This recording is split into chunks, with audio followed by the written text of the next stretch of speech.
LGBT exist from ancient times in India. You don't think so? Stay tuned with us till the end of the video. Lord Macaulay, who drafted the Indian Penal Code in 1860, included Section 377, which introduced the concept of sexual offense against the order of nature. That means law against homosexuality was purely Western concept which came with British colonial baggage and managed to float in the Indian society to date. यानी अंग्रेज चले गए और homophobia छोड़ गए. Now I'm gonna prove you with some points that LGBT in India is nothing new. If you think homosexuality is a Western concept, go to Khajuraho. In temples of Khajuraho, there are images of women erotically embracing other women and men displaying their genitals to each other. Scholars have generally explained this as an acknowledgement that people are engaged in homosexual acts.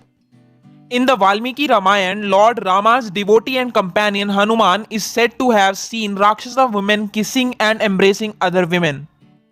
At another place, Ramayana tells the tale of king named Dilip, who had two wives. He died without leaving a successor. The story says that Lord Shiva appeared in the dream of widowed queens and told them that if they made love to each other, they would have a child. The queens followed the words by Lord Shiva and one of them got pregnant.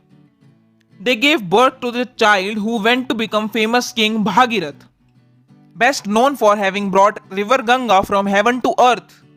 Now, the Mahabharata has an interesting story about Shikhandi, the transgender warrior of the time and responsible for the defeat and killing of Bhishma. Shikhandi was daughter of King Drupad, who raised her as a prince to take revenge from the Kurus, the rules of Hastinapur.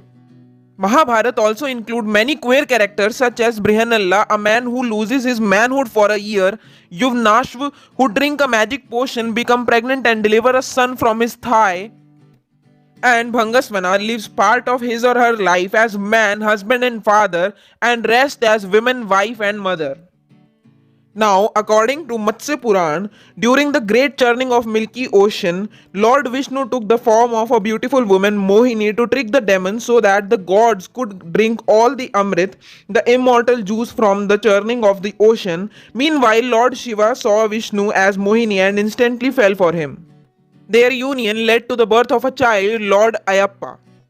The 9th chapter of Kama Sutra of Vatsyayan, composed in the around 4th century BC, talks about the oral sex acts, homosexuality, also of similar activities among transgender. The book further mentions that there were 8 different kinds of marriages that existed under the Vedic system, and out of those, a homosexual marriage between 2 gay men or lesbian were classified under the Gandharv or celestial variety, a union of love and cohabitation without the need of parental approval.